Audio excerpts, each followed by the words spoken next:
a newborn baby whose very existence was considered a threat to a mighty king.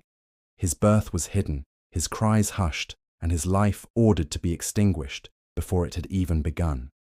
Yet fate had other plans. Instead of death, he was secretly raised in the wilds of Persia, growing strong and fearless. That child would grow to become Cyrus the Great, the founder of the Persian Empire, the man who carved out the largest empire the ancient world had ever seen, and the ruler who astonished not only his own people, but even his enemies with mercy, justice, and vision. Cyrus's story begins with danger, prophecy, and survival. It unfolds with daring conquests, legendary battles, and the creation of an empire that stretched from the Aegean Sea to the Indus Valley. But what makes his tale so compelling is not just his military brilliance, it is the humanity he showed as a conqueror, the respect he gave to cultures and religions, and the legacy he left behind as one of history's first champions of human rights. Cyrus was born around 600 BCE, some traditions say 576 BCE, in the land of Anshan, a small kingdom in the southwestern part of present-day Iran. He was the son of Cambyses I, a Persian king, and Mandane, daughter of Astyages, the powerful king of the Medes. Legends say that Astyages had troubling dreams and prophecies, warning that his grandson would one day overthrow him. Terrified, he ordered the infant Cyrus to be killed. But the general tasked with carrying out the order could not bring himself to do it, and instead gave the child to a shepherd family to raise in secret. In the rugged Persian countryside, Cyrus grew up unaware of his royal blood. He learned the ways of shepherds, endurance, humility, and the ability to survive in harsh conditions. His natural leadership soon shone through. Stories tell of how, as a boy, he organized games among village children, instinctively taking the role of king and commanding obedience.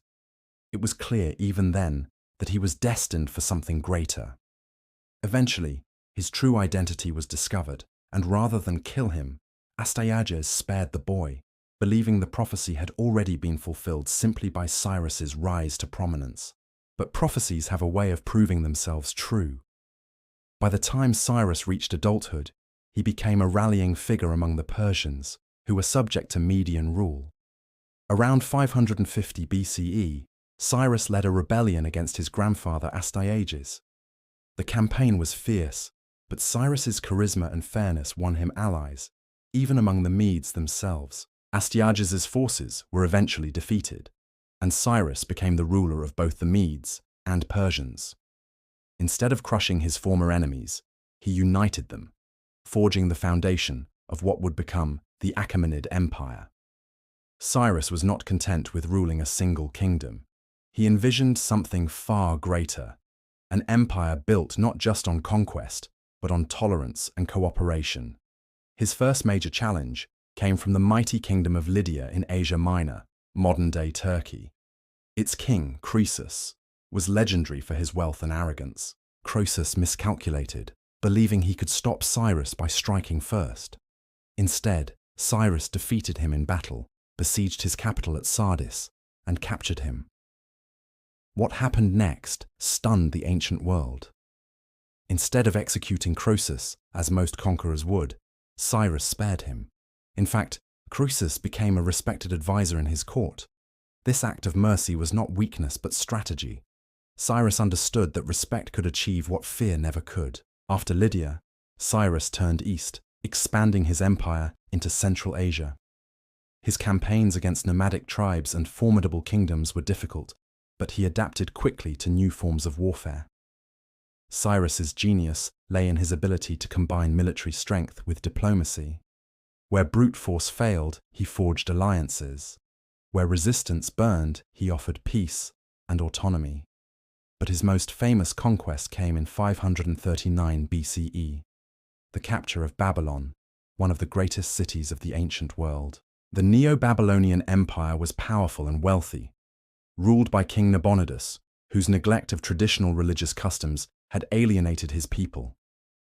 Cyrus exploited this discontent. According to ancient accounts, Cyrus's army entered Babylon without major bloodshed. The Euphrates River was diverted, allowing his soldiers to slip through the river gates into the city. The people, weary of Nabonidus, welcomed Cyrus as a liberator. In a remarkable gesture, he declared freedom for those enslaved, allowed exiled peoples to return home, and restored temples to their gods. Among those freed were the Jewish people, exiled in Babylon for decades. Cyrus permitted them to return to Jerusalem and rebuild their temple, an act that earned him praise in the Bible as a chosen instrument of God. The document that records these policies is the famous Cyrus Cylinder, often considered the world's first declaration of human rights. In it, Cyrus proclaimed his respect for the traditions and religions of conquered peoples. He did not impose Persian culture, but allowed diversity to flourish under his rule. This was revolutionary in an age when most empires sought to dominate and assimilate. By this time, Cyrus's empire stretched from the Mediterranean to the mountains of modern-day Afghanistan, from the Caucasus to the Persian Gulf. It was the largest empire the world had ever known, and it was held together not only by military might, but by roads, communication networks, and a spirit of respect for local autonomy.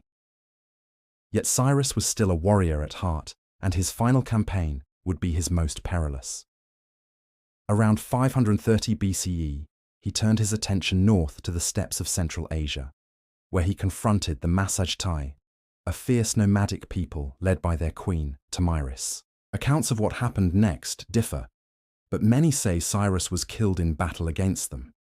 Some legends claim Tomyris, seeking revenge for her son's death in an earlier clash, ordered Cyrus's body desecrated by placing his head in a skin filled with blood, mocking his insatiable thirst for conquest. Whatever the truth, Cyrus died as he lived, in battle, pursuing his vision. His body was laid to rest in a simple yet majestic tomb in Pasargadae, the city he had founded as his capital. The tomb still stands today, a symbol of his enduring legacy. Cyrus's empire lived on, expanded further by his successors like Darius the Great.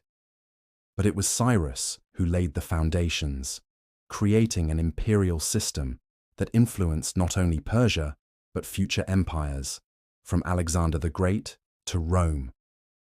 Even centuries later, his name was revered as a model of leadership. Unlike many conquerors, Cyrus is remembered not only for what he won, but for how he ruled. He proved that power could coexist with compassion, that an empire could be strong and yet tolerant, and that true greatness lies in creating unity rather than destruction.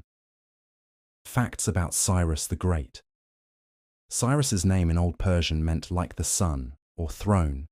He is the only non-Jewish figure in the Bible referred to as anointed by God. The Cyrus Cylinder is considered by some as the first charter of human rights. Greek historians like Herodotus admired Cyrus, even though Persia and Greece were rivals. Cyrus founded Pasargadae, one of the earliest planned capitals of an empire. His empire introduced the satrap system, provinces governed by local officials under Persian oversight. Cyrus allowed religious diversity, making his empire unusually stable. He was admired by Alexander the Great, who visited his tomb and ordered it restored when damaged. The US founding fathers, including Thomas Jefferson, studied Cyrus's principles of leadership. His simple tomb reflects his humility, far different from the grand monuments of later kings. Cyrus the Great was more than a conqueror. He was a visionary who reshaped the world. He proved that an empire could thrive not just on fear and force, but on respect, tolerance, and justice. His life was filled with danger, triumph, and tragedy, but above all, it was a story of hope, the hope that humanity could rise above division and find unity in diversity. More than 2,500 years later, his example continues to inspire leaders and dreamers alike. He reminds us that greatness is not measured by how much we destroy, but by how much we build. Cyrus the Great's empire may have passed, but his legacy of compassion and wisdom endures forever.